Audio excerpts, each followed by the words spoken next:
Going live, making sure my system is running. Looks like I am live. Are you a Christian with over? Oh, hope everybody had a good Halloween and whatnot, and has kept up with training.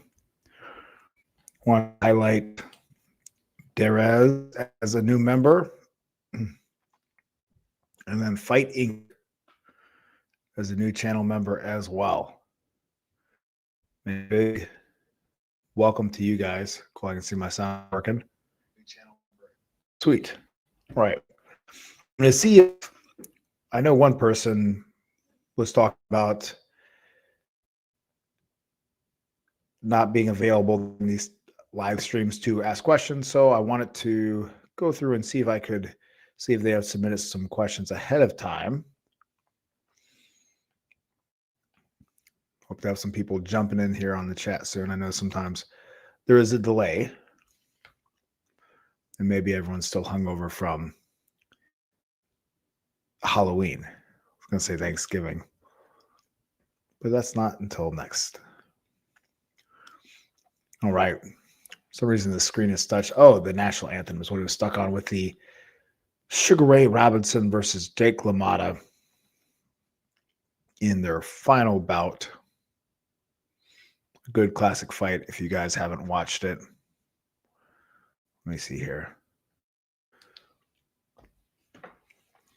Had some good training today. Something that was interesting that happened in one of the sparring sessions. I had one of my boxers do about 8 rounds or so total.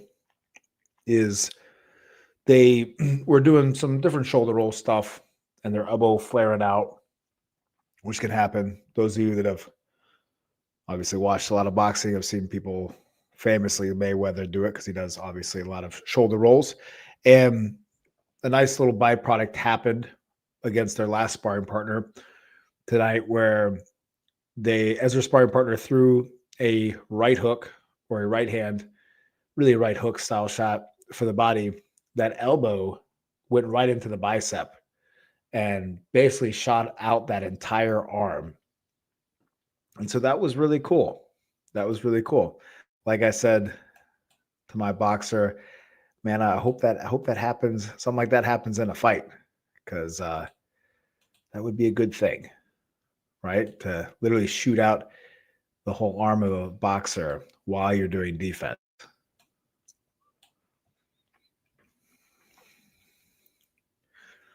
Slow night tonight on the questions I see, which is cool. I might just spend time chatting. Want to make sure everything's running well. So at the end of the day, I'm just sitting here and talking to myself. What's up, Rusty? Man, reliable Rusty. What's up, Coach? Just got back from the gym. That's awesome. Great to see you in here on the chat, my friend. Enjoying the rhythms and the sounds of Sugar Ray Robinson here. I can tell by looking at this video of me that I need to get some more sun. Maybe spending too much time in the gym. Is that such a thing? The Golden Glove champion I produced, he won, to be clear, the first one won just state Golden Glove title. He went 3-0 to win the tournament. He had about 3 months of boxing training before doing that. Never boxed before. And besides running through all the basics and everything else, we and I had him watch just Sugar Ray Robinson. Bunch of Sugar Ray Robinson nonstop. And it's such a good foundation to build up if you're, a moderately long fighter, not super short and stocky. But even if you are short and stocky, like Jake LaMotta, you can still pick up something from the Robinson. You see her LaMotta using a lot of jabs. I know I had some questions come in here from some other videos that I wanted to answer. Hell, let me actually go through and see if Rusty, how did your training go today at the gym, my friend? Well, I'm looking for this I'll take it from my last video. Ooh, like a big long comment.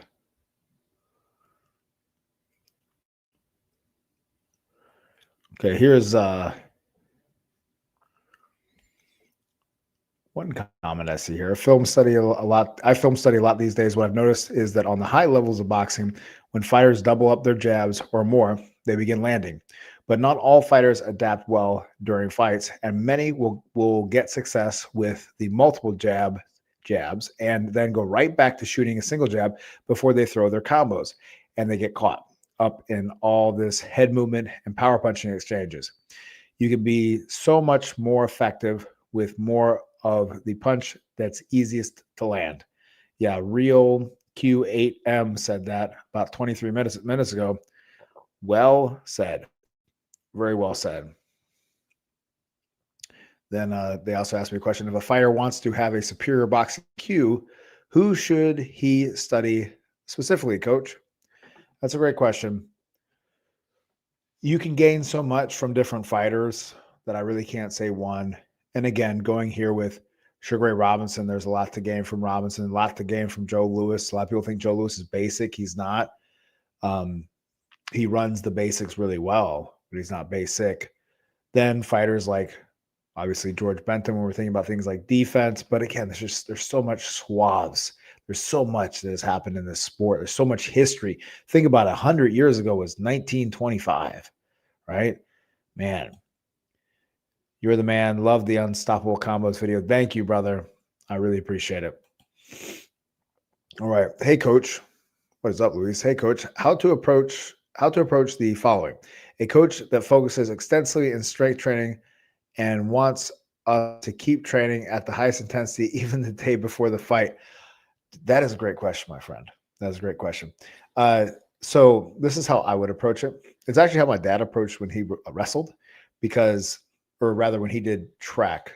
No, excuse me, when he wrestled, because he quit wrestling to do boxing because the coach sucked. And the coach would make them do horribly hard trainings the day before their matches. And he would just say he was sick. And so I recommend for you to do the same thing, at least for now.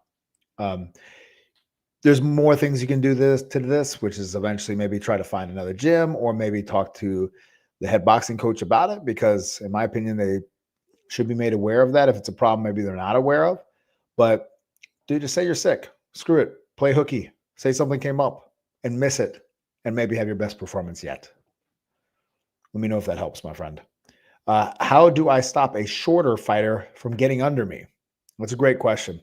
So I answered that question really extensively in that book that I put out recently. So if you haven't got that already, check that out.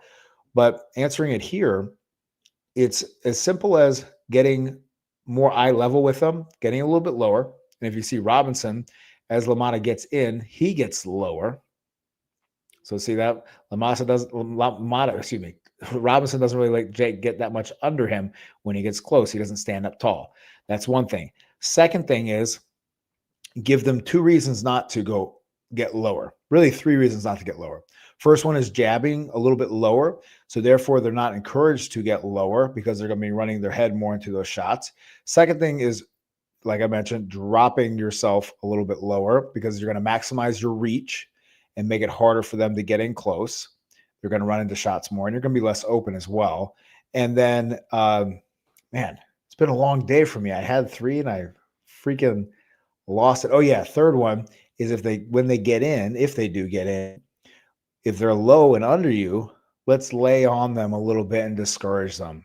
Take away, weaken the legs, and make them not be happy for getting lower. And then, of course, mixing in the uppercuts. I think that was my third one. Long day, man. A lot of things going on in my brain. And also overseeing a lot of stuff at the gym.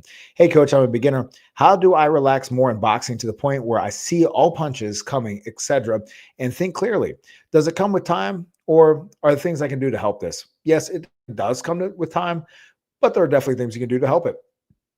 So check out my old school boxing defense video. It's called something like that, where I take a really deep dive. I think I take like 30 or 45 minutes talking about this, but 45 minutes or 30 minutes in a nutshell, have people work your defense. Maybe have people work your defense just you defending a jab. Get used to that. Have people work your defense just defending a jab and a left hook or a jab and a right hand. And really, and they're not going full power, they're going 60%, something like that. And you get used to that. And that will help fast track you to get better at your defense. But then also, that's one of the big things. But the visualization factor of shadow boxing your defense, closing your eyes sometimes and sitting there and watching and imagine seeing punches come at you once you do some sparring, assuming you have done sparring, and you can see those shots coming at you, what they look like when they're coming and you defending them. All right. But again, the lowest hanging fruit is for you to have someone throw punches at you in a controlled fashion and you to sharpen up your reflexes because naturally your reflexes are wrong, right? Natural reflexes in boxing or natural reflexes that you bring to boxing from the human condition are wrong. Close your eyes when something comes at you. Look away when something comes at you. Raise up when someone comes under you. Things like that, they're all wrong. Focus on keeping the chest because that's going to tell you what everything is coming. You look hand to hand, then you get distracted. One hand, get hit the other hand, and then defense. Smaller the movement, better. And that's why I implore you to work on hand defense first, not movement first. Well, because head movement is in a committal position. Defense, you can make little movements. They're smaller than is, and to refine. Let me know if it helps. I'll wake myself down here, man. Keith, I think needs some cup of coffee, guy, but it's a little late. All right, but join this, guys. Drop a super chat. Be a great way to support. Had some great success with the lead right and letting hands go more. That's awesome. Any advice on landing uppercuts better? Well, so uppercuts can be situational. The only time that uppercuts are not quite situational is maybe perhaps with a lead uppercut because you can get more extension on that. So like a 1-2-5, left is the 5 for me. 1-2 lead uppercut and kind of extending it out. That makes it easy to land. Otherwise, to land like a right uppercut or a rear uppercut can be a little bit more difficult unless someone's in a little bit more of a crouch position or bending down or a little bit square. But setting it up off of the left hook can be a good one because sometimes people will cower down as the left hook is thrown or crouch down. And that's where you can find that uppercut. But also if you have trouble slicing it through the guard, sometimes, don't always do this, but sometimes if someone has a guard like this and it's like enough gap to take, thumb up with the other to sit through. Let me know if that helps. Okay. The matter is that I feel dangerous, fast, and sharp when 72 hours. Play hooky, dude. Play hooky. But also the report with your coach or whatnot, make them aware of that. Maybe talk to other fighters and see what their opinions are. And then you can all sit down and ask the coach. All right. And then, if you want, hook the coach up with me. I don't know. I'm happy to help, but being a little bit more rested versus less rested going into a fight, particularly with weight training, man, you're going to do better, and play hooky, like I said, have best performances. And then you also got a good point. So if you do play hooky and do that, which you should do, in my opinion, I'm just saying I would, if I were you, I'd go out and beat the hell out of the kid and do the best out of your team. And you have a good to bring up. But if you don't do that, you don't have a good point, right? Does that make sense? Thanks, Coach. I really appreciate you. Thanks, you, Musa. I really appreciate you, brother. Coach, I always hear fighters talk about the evaluation of fighters. And I think it's insanely overestimated. For example, I saw a fight with Joe Louis, and he was peeling the opponent's guard. Part coming 3-2 go, which everybody acts like didn't exist before Lomachenko. Brilliant thought of it. How many Instagram reels Joe Louis had on? Yes.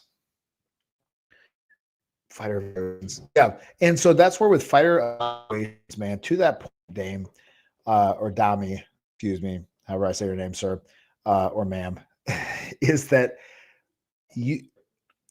I have seen it play out time and time again, time and time with fire. I'm not saying all the toolboxes ever in the history of boxing. You could do literally every single thing you do or then or before, whatever. But repeatedly, this is showing me the more and more I'm around elite fighters of any type, is that what they show in a fight, they can do, what they show to the media they can do or whatever, is only a part of the bag. It's not the whole bag. It's not everything they could do, right? a good example of that is I think about like from a while back is like Nonito Donaire, right? He fought a certain way, but I've probably everyone's seen the videos back him messing around, fighting different styles, right? Or I remember some other high level fighters that I've been around where they can fight different styles. They can fight on the inside, they can fight long, even though that might not be how they fought, or they did certain things and everything else. So yeah, the evaluation can sometimes be challenging because really what it comes out to though is adjusting, right? That's what is the big fighter, in my opinion. Is it in their fight? How well do they adjust when things aren't going their way, right? And that I think is a better expression of what a fighter's capabilities are, or his evaluation, as opposed to that's he can do a lot of things or be able to do a lot of things, but it's not about spam trick. Great question. Louis, after the first round due to too much adrenaline. So, yeah, that's a great question. That's a great question. Now, and this goes back to that video that I came out with today. It's going to be hard to gas out throwing 100 jabs. Okay. And 100 is an arbitrary number. However many jabs it takes, 70 jabs, 120 jabs, whatever it is, it's going to be hard to gas yourself out by throwing a ton of jabs as long as you don't muscle out the jabs. Right? Makes sense? So you're getting yourself out, try to big punch, and that's going to reinforce the adrenaline. Now, also, too, making sure in between you make a deep focus to breathe. When you have a little bit of time, like right here, you see there's time, right, in between things, between events, in between punches. That time to breathe deeply yourself. And then lastly is realize 9 times out of 10, if not 9 times out of 10, you are not going to stop somebody in the first round.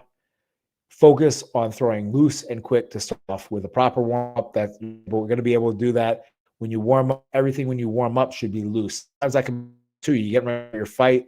You up shadow boxing, it's really getting tight. You start hitting the mitts. You tight. I feel guys sometimes when I warm up and they're hitting the mitts all tight.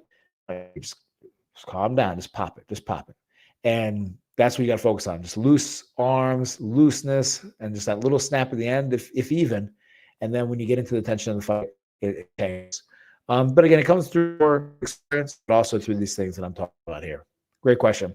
Yes, I threw in the 1-2-5-2, nice, which helped land the right hands. I think I have trouble getting power in the lead uppercut. Yes, it is probably the hardest punch, in my opinion, to get power with. I find it easier to get with a jab than a lead uppercut, personally, during my time boxing. I could really nail someone with a jab on their jaw with a beautiful step and a pop of these.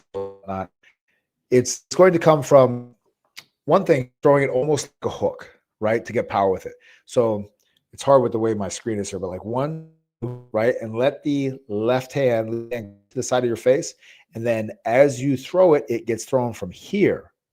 You're going to drop it down a little bit, but it's going to start coming around almost like it's a hook. So from there, boom, boom, and it almost whips, almost bolos up. And that's an easy way to start getting some power with it. Again, practice timing the squeeze and making sure you're turning your body hard with it. Obviously, shooting it off the right hand allows you to cock it, chamber it, and then turn hard with the shoulder. But it's about the timing of the snap of the fist, as well as I find that whipping type motion, like here, whipping it up like that, whipping it up helps as well. Also can help you get it around elbows and things like that, and disguise it, make it look like it's a left hook starting for the body or something like that, and then it slices right up the middle. Great question. Sorry, I meant evolution because people act like old school fighters had no skill. I know. Well, the quote, Roger Mayweather, most people don't know shit about boxing, right? Little quote there that I do like. It's so true. A simple quote. Sometimes the quotes are the best quotes. But yeah, it's, it never ceases to amaze me. But then again, that's what's so great about this era that we live in, right? We have so much access to films and everything else of fighters that now you can see easily how long they are. Or I remember being in gyms before the time of YouTube, and you would, really when YouTube was like still just like pixelations and everything else back in the 2000s, and people would be arguing about this fight or that fight about, oh, this guy did this or, blah, blah, blah, blah, blah. And nowadays, that's a lot less. That doesn't really happen much anymore. Thank goodness. And, not that I haven't ever named something wrong too. I've been like, yeah, he got knocked out by this punch. And then I'm like, yeah, go check it out. I pull it up right there. I'm like, yeah, watch this. Watch him get knocked out by this. And whoopsies, wasn't that shot. It was a different shot, or was landed slightly different than what I said. And that's where it's really amazing how the mind can play tricks on you. And that's something as well, is that, people, they sometimes remember the past overly fondly, right? There'll be people that glorify the past too much. And then there's people that crap on it too much. And, neither is true. And our memories are very faulty. And that's where it's so great to have video footage of so much, but of not enough, though, still. Coach, at the lower level, I see that opponents usually want to get back at you with the same combo or rush you when you offer an easy target. Is there a way to set traps with this consideration? Well, yeah. I mean, forgive me if this is too obvious, man, but this is a great question. Meaning I can see what's happening, just don't know capitalize. Yep. Well, so this is where it comes to you expanding more and more and more of not only your boxing knowledge, but then obviously application of knowledge. So example, let's use some classic things that you might throw on someone that they might try to throw back at you, right? You throw a 1-2. Someone's like, I'm going to respond back with a 1-2, right? You shoot a 1-2-3. Someone's going to respond back with a 1-2-3, right? That can't happen. And if you feel that rhythm coming together in a fight, then this is where we exploit it. And this is where knowing out of those basic combinations how to launch off effective counters. Obviously, off of a 1-2 or anything that starts with a 1, if we address the jab, we can theoretically take over the combination and hijack it and make it our own combination, right? So someone shoots a jab, let's say, and if you nail them with a jab at the same time and they don't defend against your jab by either slipping or being too far away with it or catching, then you snap their head back and then you launch off a combination. Now, knowing they're coming back with a 2, maybe it's a jab catch, and as that 2 comes, you slip their 2 and hit them with a 2, or you jab catch and slip their head off as you go down for the body, something like that. And also possibly just shut them up in the middle of the combination by eliminating the first punch. But then let's say it's the second punch in the combination, right? So they shoot, let's say a 1-2-3. You defend against the first 2 punches. That 3 is coming. That's where you slide right inside of that left hook with a right hand, or you slide right inside of it with your own 1-2 or a jab of some type, or really so many different punches. But a very simple one would be to come back after that left hook with a very powerful right hand. Let's clean it back up with a jab or a left hook to side us back up and to finish the job, because throwing one punch as a counter is okay. It's what so many people do. But if you want to eliminate someone countering your counter, throw your counters in combination. And if someone's ready to address your first counter, you'll probably catch them with the next punch that comes in that counter combination, right? So let's say someone shoots a 1-2-3 at you, you shoot a 2 right inside of that 3. And let's say, the 2 somehow miss. You come back with a left hook. They might be admiring that you missed the right hand, but then they get hit by left hook. You see that time and time again throughout the history of boxing. Someone shoots a right hand, they miss it. They come back with a left hook, knocks the person to freak out, right? Great question, my friend. Coach, who is a fighter you've seen that you thought was going to be really good, but for some reason didn't pan out? Almost all of them. I mean, just like so many, my man, so many. As again, I quoted this in the last video or in the last live, where my dad's quote is that potential is the rule, right? Everybody has potential, right? I could be a better basketball player than I am right now. I could be a better anything than I'm right now. I could be. I have potential to do that, and so do you. You might not be the best at it, but you could be better at it, right? Everyone watching this channel has potential right now, today, to be a better boxer, tomorrow to be a better boxer, and to this year be a better boxer than you are right now.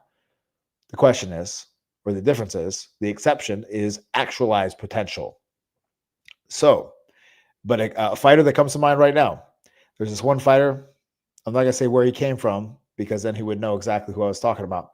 But there's someone that came to me, and you know, they were nice enough person, everything else, and they had so much talent, so much talent. They had great feet. They came to me. It was funny. So they came to me with some experience. Didn't know how to use their hands to protect punches, minus just ear muffing. And so everything was built off of their their punches, their speed, their accuracy, their reflexes, their footwork. And I got a chance to see that executed at a pretty dang good high level. And very quickly they, just beat the best in the region so fast. But and then we worked on building the tool set together, right? We worked on helping them learn how to catch a jab, learn how to do different things and be more versatile and add to their skill set. They never knew how to catch a jab before they came to work with me. And so much potential. But because they were so good, they almost never took boxing completely seriously. They were able to perform at a very good level while taking it less serious than some people that are right here on this live chat. And because of that, it kind of cursed them. And then when they went to be pro and everything else, it was a rocky ride.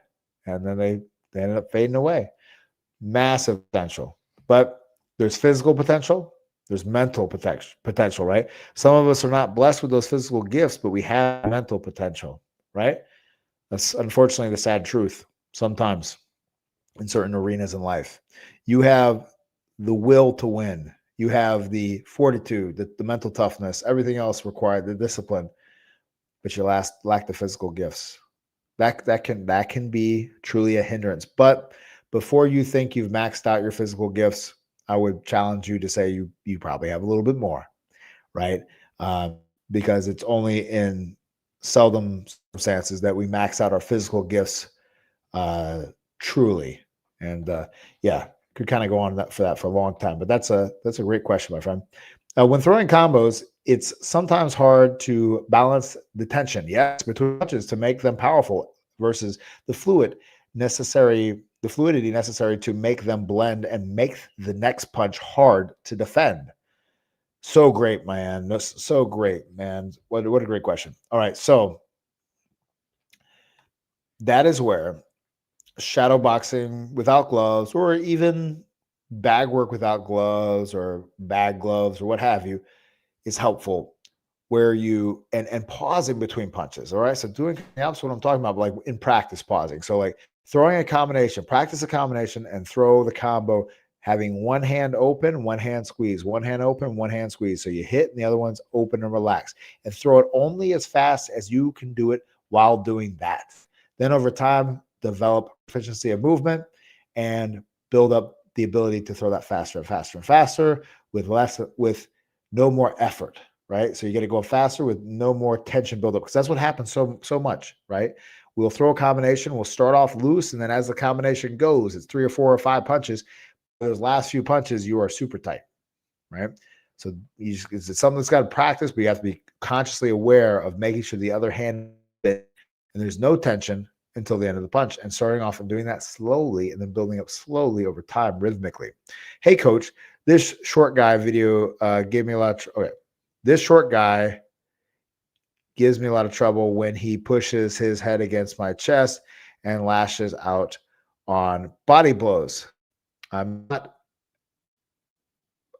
ass in the inside game. When he does that, my base goes. Okay. Interesting. Now, you have a couple options here, right?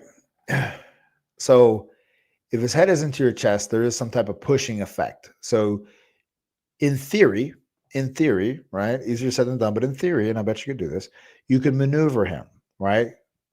Take your arm on the right side of him, grab him and move him and turn him, and you can take away some of his stability and whatnot.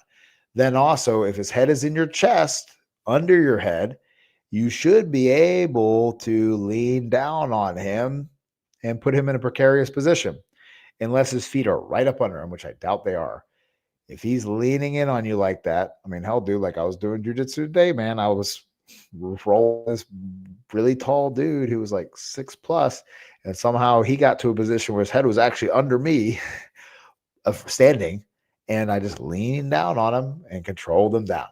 And so you can do the same thing in boxing. If someone's bending at the waist at all, if they have their head in your chest at all, that is probably what's happening. So push down a little bit on them to make them feel uncomfortable as I make my stream explode. I don't know what the hell is going on with that. Anywho, all right. Am I still here? Coach, when it comes to conditioning and boxing, do you think doing sprint intervals running at a high incline would beat running on a track? I mean, it's all useful. It's going to get your heart rate up. Again, I hope you guys can hear me fine while I talk and the camera does something completely insane. But the answer is it's all good. If you're trying to build explosiveness, then that definitely helps. And those max exertions, but then don't neglect the importance of also doing slow and steady runs for a long time. Building up that deep aerobic endurance is so important. Look, I'm back. That's cool. I hope the audience would go nuts on me too. Building up that aerobic endurance is so important as well. So I definitely recommend making sure the way I like to do it and the way I tell people to do it is have a long run a week doing, depending what your base is like, 6, 7, 8 miles in a run. And then for some of you guys, it might be 4 miles only. And then also mixing in a sprint day, 1 to 2 days a week, and then also a moderate run. All right. Because my mindset was that if I would develop more strength in my legs on a high incline, but gotcha. Yeah. I mean, it definitely will help. And anyone that tells you that it won't help is ignorant or lying to you. But the question is it directly helping? Okay. So for instance, strength in your legs. Let's talk about some more direct ways we could build strength in our legs for this specific sport. Shadow boxing, moving around the ring with a weight vest on. That will help. Even 10 pounds more will help. All right. Doing slip rope work with a weight vest on, just make sure you don't use your back too much, will help those legs get stronger. Also, an old school drill that my dad would have people do all the time. I don't have people do it much, but it definitely doesn't mean it's not a great drill, is to piggyback, right? Have a partner hop on your back while you move around the ring. It freaking sucks and it's hard as hell. That builds up strength in the legs. And then last one is, I'm going to steal this one from John Scully, right? Who's the current coach for Better Be. He also trained Chad Dawson, who won the light heavyweight title. And so he was sparring partner of Roy Jones Jr., Vinny Pazienza, and blah, blah, blah. I have a great conversation that I videoed with him from like 6 months ago or so, or something like that. You should check it out on his channel. But anyway, he has a great drill where you jump over a bag you try to do 100 times in a minute, I think it was. And that builds up leg strength as well. Great question. Thoughts on sometimes switching stances after the jab, double jab, or after the 1-2 to gain a perpendicular angle for hooks, me getting back to orthodox? Yeah, that's a great question. So when I like the switch stance to be utilized, because one of those things too, where people and again, forgive me for whatever the hell this is, right? Crazy psycho video. All right. It's just one of those days, right? Feeling like a freight train, first one to complain, leaves with a blood stain. You're damn right I'm a maniac. You better watch your back because I'm effing up your program. All right. I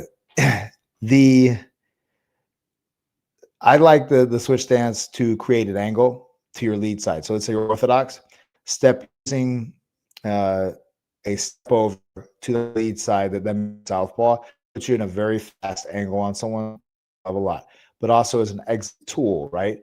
So you are orthodox, you swing your left leg backwards, and that allows you to make space quickly and get off or cut off to the side.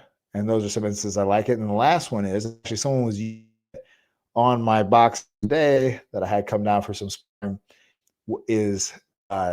and I teach some of my shorter guys to do this. This person was really short, boxing. They're like 5'6", 5'5", 5'11" gal, and they were switching stances, coming to get their right hand over the taller person's jam, and so like step.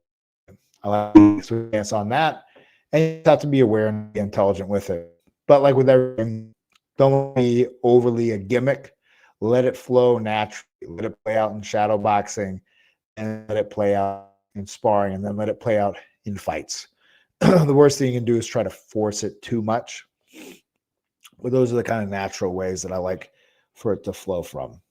And to be clear, like when I boxed, I didn't ever switch stances because my dad was super old school. So I never switched stance. I really built up that base. And I do believe in the importance of building up that base. But conversely to that, I also do believe in the importance to be able to throw out of any position. Too often people talk about idealism. They talk about this idea that boxing is like some type of perfect system or anything else like that. Well, in reality, there's no perfect system, right? Nothing is a perfected thing where it's always this equals that and that equals this. It's never that. There's always these nuances and randomness to it. And yeah, that's how it is with every single sporting event, right? You throw a ball exactly the way you've always thrown it, and something else weird happens with it. And that does happen and can happen. Yes, there's less variance at the higher levels, but still, you can make an argument for sometimes maybe variance or luck is more important than that sometimes, or mentality, right? What is your best drill to learn how to keep discipline and fundamental in a fight when exhausted or rocked? Let's take the exhausted one first because they intertwine together. Best thing to do, man, is exercise the hell out of yourself, right? Like get some hard sparring rounds in, whatever it is, hard training.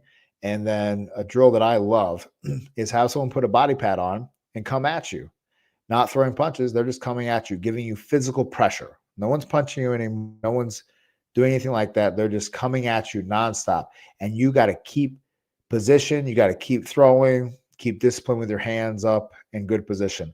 And if you do that, mission accomplished. And do that like what we would do when I was boxing is like the 12th round, right? So we go through a whole bunch of different rounds of different things. Some of that's mitt work, some of that's drills, and then finish off with the 12th round being that.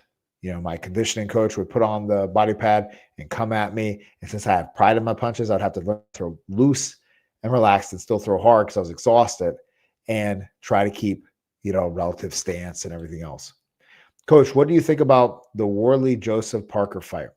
I didn't actually watch it. I think I saw highlights. I thought Joseph Parker was one of the best heavyweights right now as far as power and footwork. His overhand is magnificent to watch. Yeah, sorry. I don't have any comment on that right now. I'm not huge on heavyweights.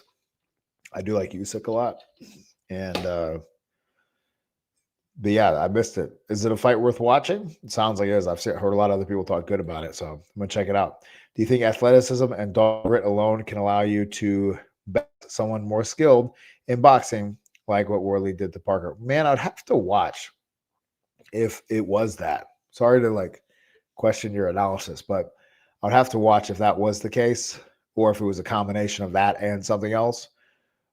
Because somebody can have good footwork, a magnificent overhand, and good power.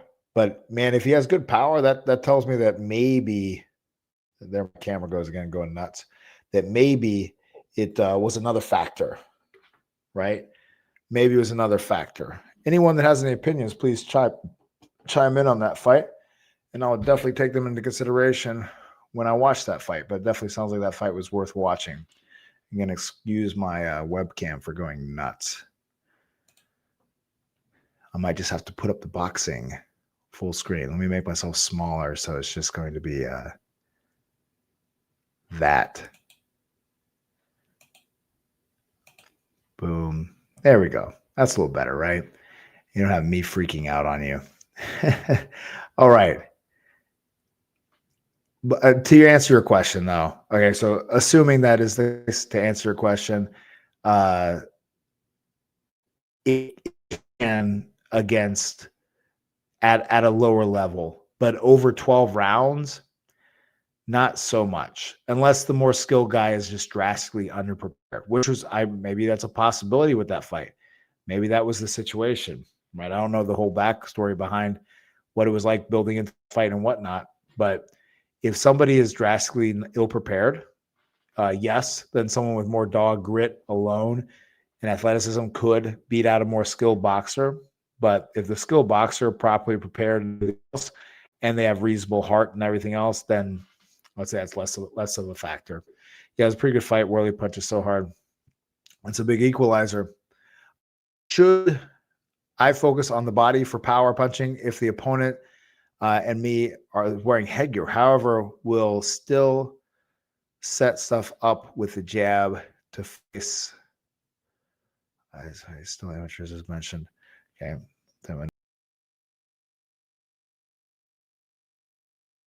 Stage back. Remove my audio. I don't want to do that.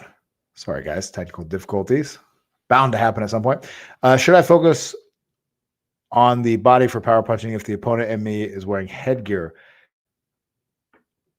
Sorry, I don't get your whole question, sir. I feel like it's a great one, but I don't fully get it. Should I focus on the body for power punching? Absolutely focus on the body for power punching, but you can absolutely knock someone the hell out with the headgear on. I've done it time and time again. So if I can do it, you can do it. And I've seen plenty of people do it. All right. So I hope that answers your question on that. But it's definitely good to break people down to the body. You smash someone's body to death, you're going to open up their head and then you're going to smash them. This camera's really annoying the living crap out of me. Yeah. Just stop freaking out. Not yet. Okay. All right. Yeah. Excuse the camera. Coach, I saw your fight breakdown on Tank Davis and the amateurs, and thanks to take from watching him. Are there any other things we can take from watching him? I mean, like I talked about, he's a high level, so he has a lot of tools. He's able to do a lot of things. So there's definitely a lot of good, but we have to remember that, in my honest opinion, he's been kind of babied.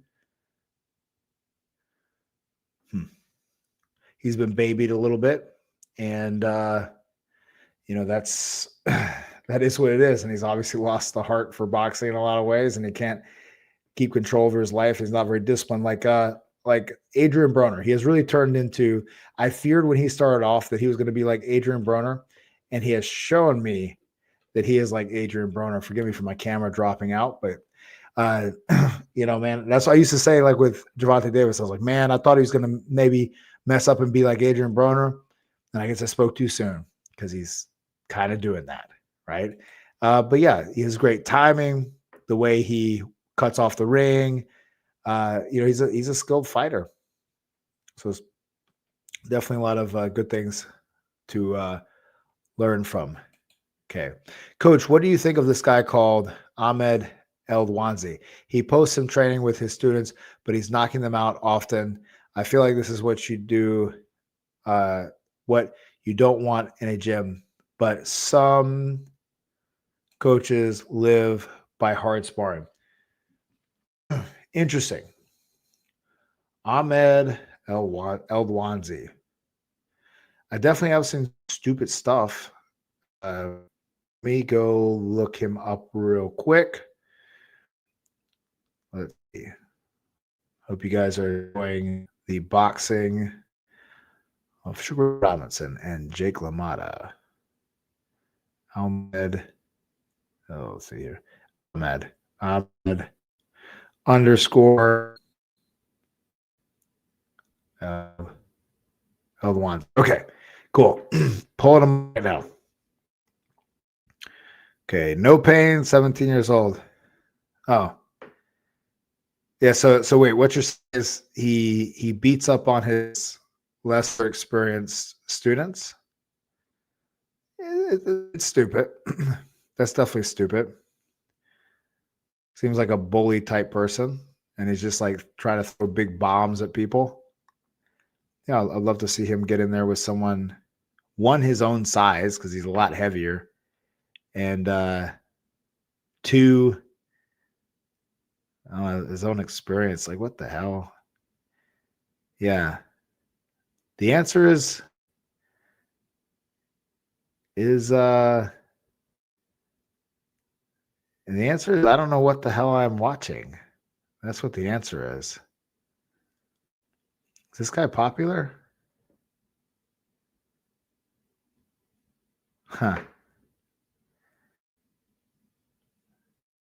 He definitely seems a lot like a Street Fighter type character. Yeah. I mean, don't get me wrong. He seems like a hard hitting, tough dude, but I don't know what. It's definitely not something that I'm game on.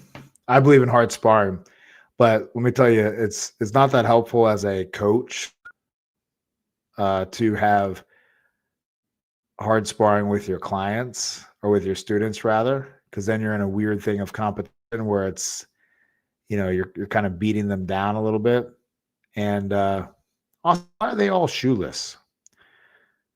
Or no, I'm starting to see some shoes, but there's like a lot of shoeless boxing. That's interesting too. Yeah. Yeah, it definitely doesn't seem like someone really taking into account the truly building out the skill set. And then sometimes that's how coaches are. And I mean, I just don't personally agree with that. I believe that you do need to definitely build out the mental toughness of people, but there's better ways to do that. And like I'm not going to gain much by trying to beat the hell out of my boxers that are starting out and whatnot, you know. So cool. That's what I think of that. Yeah, my concern was basically that because headgear is giving him extra protection, but the body doesn't have that protection. Yeah, man, headgear does not stop concussions, and concussions is what you'll use to knock someone the hell out. Yeah, he's on YouTube. Yeah, I looked him up on Instagram. I see he does have a YouTube as well.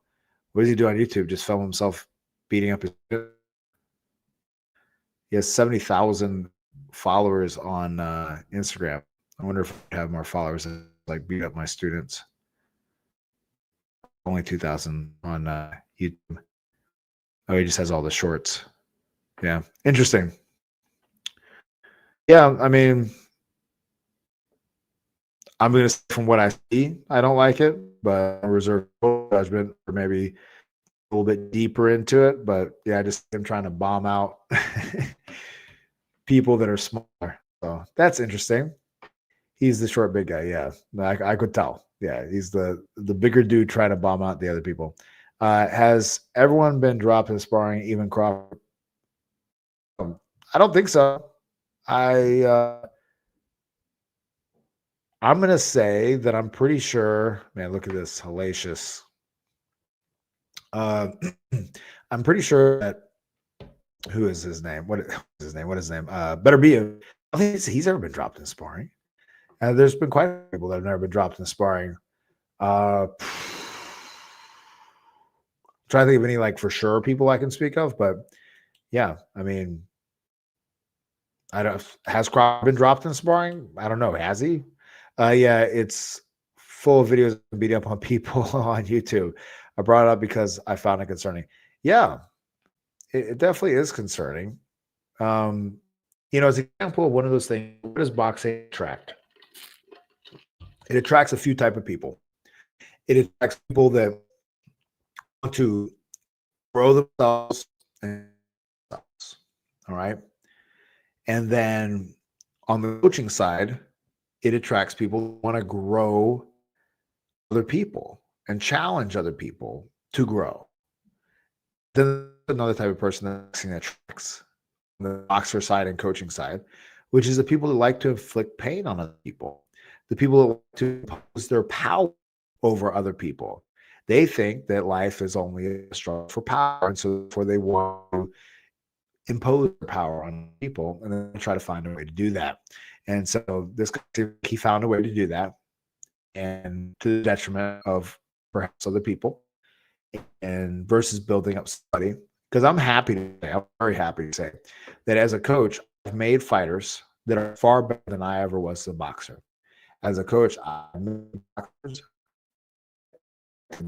never tested it, I would like to believe could stop me, knock me out of my best. Therefore, if you got a coach that's producing that type of quality, then you could be going in there doing deciding to bully your guy like that. People are going to leave, or people with time are going to leave you. But then number two is then they're going to do that to you, and you're not going to be doing that very long because if you do build some monsters, which I'm happy to say I have built over time, you ain't going to be playing that game. I mean, that's my opinion. Agreed. Definitely has been babied. Oh, yeah. Talk about Javante. I have to say, when he is challenged, his skill and talent is undeniable. Definitely. For example, the Cruz fight, definitely not a fan of his out the ring activity. Yeah. Remember with Cruz, though, Cruz was a smaller guy. So it was a good matchup for him. Don't get me wrong. He had to show up. He had to perform. He had to get that great setup and that great knockout. Absolutely. And so he hasn't done like complete stinker fights. Minus that last one, man. That last one against Roach. Let's not forget that. Man, Lamont Roach, I first heard of him when I took a couple fighters up to Baltimore. And he was on the circuit back then, talking about 2014, on the pro circuit. And so therefore, when it came up, I wasn't really following him. And then when it came up, he was fighting Javante Davis. I was like, okay, huh. I didn't think much of it. I thought, hey, that's probably just the easy one for Javante. And then Lamont went out and did his thing. I'm like, oh my God, the guy's been working.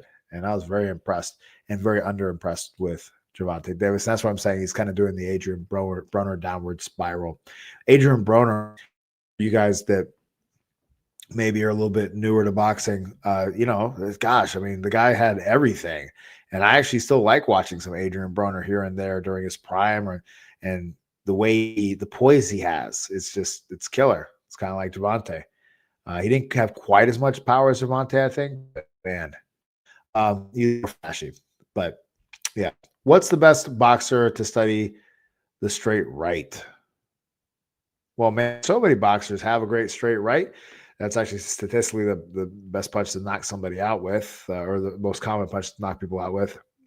And definitely longer fighters with a straight right. So I think individuals like Tommy Hearns, but even people like, hope we don't call it wrong. Well, James Toney, great straight right hand, great counter straight right hand. I mean, goodness, there are way too many good straight right hands in boxing, but we don't really go. No believer didn't have a right hand, even though he's a longer guy. It was interesting. I remember studying film of him, and it's kind of more like a clubbing shot. Blue shot. Not that sweet. Well, that's great. The end of Robinson versus LaMotta. Stop some great fight. Let's see. Go up here, finishing out. Let's put on George. Tell you what, we'll do Evander Holyfield, because that guy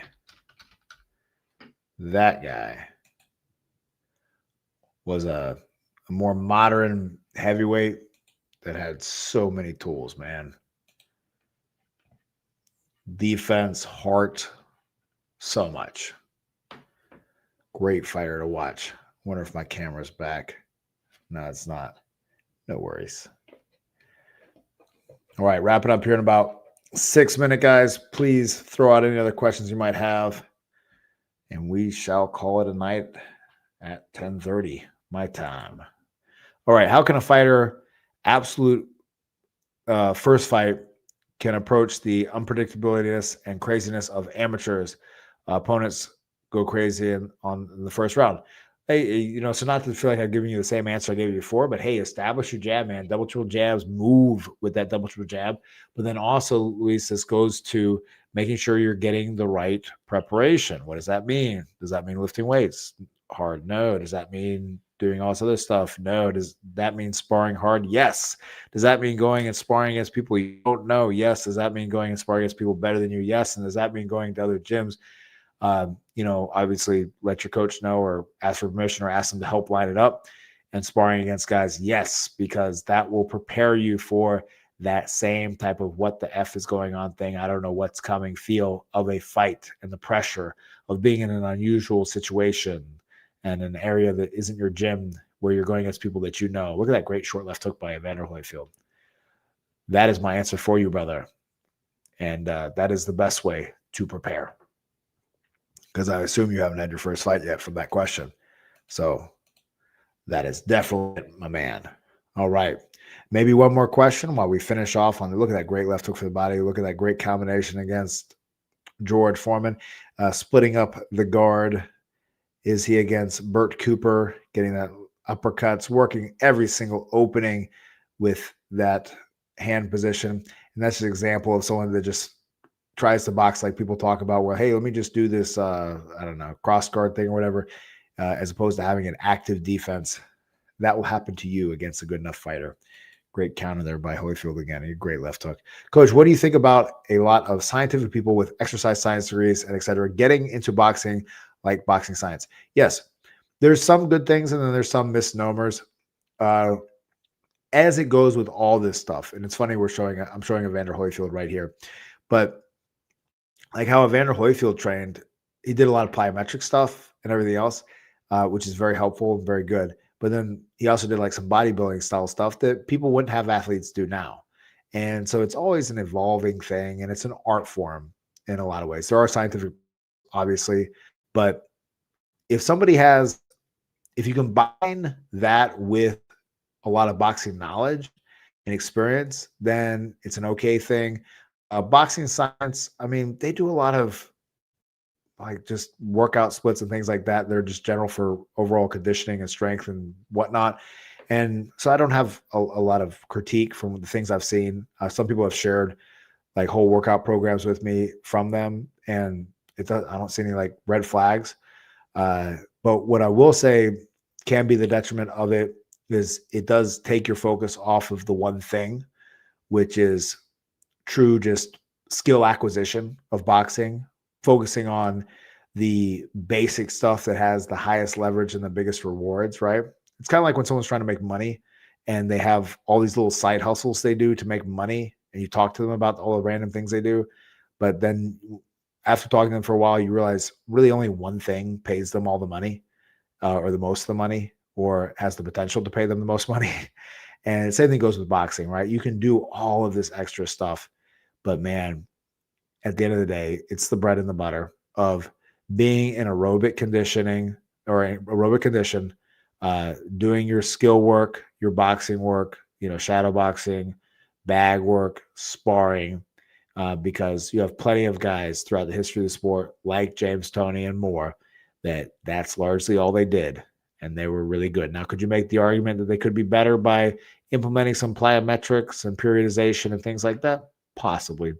But if you had to pick one, you would pick the actual boxing specific stuff. And that is a sports science principle is SAID, SAID, specific adaptations to impose demands.